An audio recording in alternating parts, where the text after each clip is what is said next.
আমার স্বামী সংসার সবই ছিল, কিন্তু একটা মেয়ের জন্য যে আমি সব কিছু হারিয়েছি, কিন্তু আমার কাছে তো এখন কিছু নাই। এই যে আমার নিজেকে বাঁচানোর জন্য এবং আমার মেয়েদের সাফল্যের জন্য আমাকে তো ওর কষ্ট করে এই যে পরিশ্রম এগুলো করতে হচ্ছে, কিন্তু আমি তো শেফ না। আমি যে ঢাকা শহরে একাই থাকি, আমি কি শেফ? আমি শেফ না। 9 বছর সংসার করেছি একজনের সাথে, তার সাথে যদি আমার বিশ্বাস ভরসা না থাকে তাহলে আর নতুন করে কোনো সম্পর্কের উপর আমার কোনো বিশ্বাস ভরসা নেই। আমার সংসার ভেঙে গেছে অন্য একটা নারীর কারণে। সে নারী কিন্তু জানতো আমার বাচ্চা আছে, আমার সংসার আছে, তারপরও সে সরে যায়নি। সে আমাকে সরতে বলেছে, কিন্তু সে সরে যায়নি। আমি রাজশাহী চাঁপাইনবাবগঞ্জ যাচ্ছি। জি, আমি ঢাকাতেই থাকি। আনন্দ না, হয়তো সবার ক্ষেত্রে এটা না, কারণ আনন্দ আমি 2 মাস না, আমি যদি 2 দিন পরে যাই তাও আমাকে ভালো লাগে, কারণ আমি দেশে আমার সবাই আছে, বাবা মা ভাই বোন, আমার বাচ্চারা আছে, তার জন্য আরও আগ্রহ কি তাদের সাথে আমি যদি একদিন কাটিয়ে আসতে পারি তাও আমার কাছে মনে হবে আমি অনেক দিন কাটিয়ে এসেছি। আমার অনেক ভালো লাগছে। এতদিন মনে হচ্ছে আমি 2 মাস পর যাচ্ছি, মনে হচ্ছে আমি 2 বছর পর যাচ্ছি। আমি এত যে রাস্তায় আমি জ্যামে পড়েছি, তারপরেও আমার কষ্ট মনে হচ্ছে, তো রোদ্রের মধ্যে গরমের মধ্যে, তাও মনে হচ্ছে আমাকে অনেক ভালো লাগছে কি কখন আমি যেতে পারবো। আমি বাসায় গেলে হয়তো আমি অনেক অনেক একটা কি বলবো, আমি অনেক খুশি লাগছে আমাকে।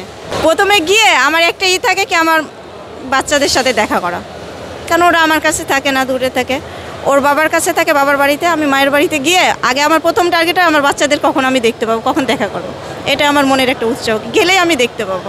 একাই থাকি, কি করব, ভাগ্যক্রমে হয়তো আমি একাই থাকি। আমি একটা জব করি ভাই, ভাগ্যক্রমে হয়তো আমার সব ছিল, এখন নেই, আমি এখন একাই থাকি। কারোর জন্য তো সময় বসে থাকে না, কারণ যা গেছে তা তো গেছে, সেটা নিয়ে যদি আমি বসে থাকি তাহলে তো আমার লাইফে ভালো কিছু আসবে না।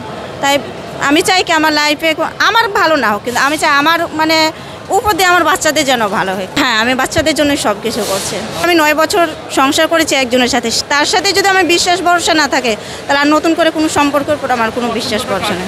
আমি বলবো এটা যে শুধু পুরুষদের দায়ী করবো সেটা না, উভয়ের আছে, কারণ একটা মেয়ে চাইলে আরেকটা মেয়ের সংসার বাঁচাতে সাপোর্ট। আমার বিষয়টা বলছি, কারণ আমার সংসার ভেঙে গেছে অন্য একটা নারীর কারণে। সে নারী কিন্তু জানতো আমার বাচ্চা আছে, আমার সংসার আছে, তারপরও সে সরে যায়নি।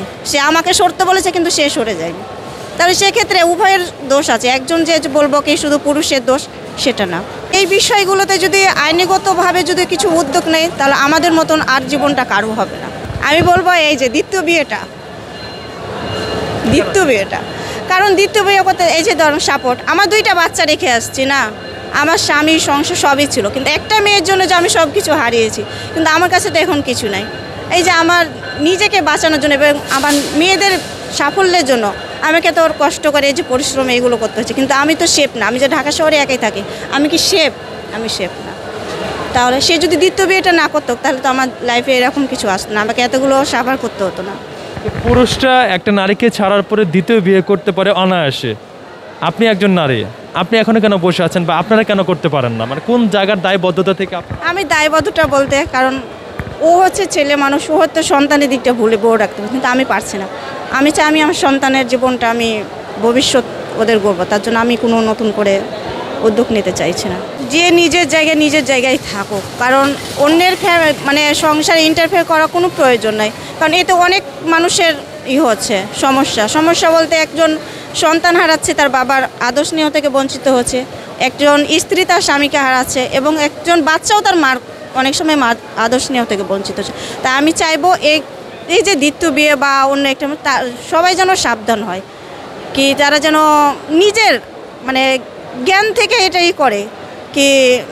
আমি চাইবো না কি একটা জেনে শুনে একটা সংসারে ঢুকতে, কি সে ছেলেটা অতএব বিবাহিত, জানার পরও তার বউ আছে বাচ্চা আছে, এটা জানার পরও যেন তারা না সংসারে ঢুকতে চায়, এটাই বলবো।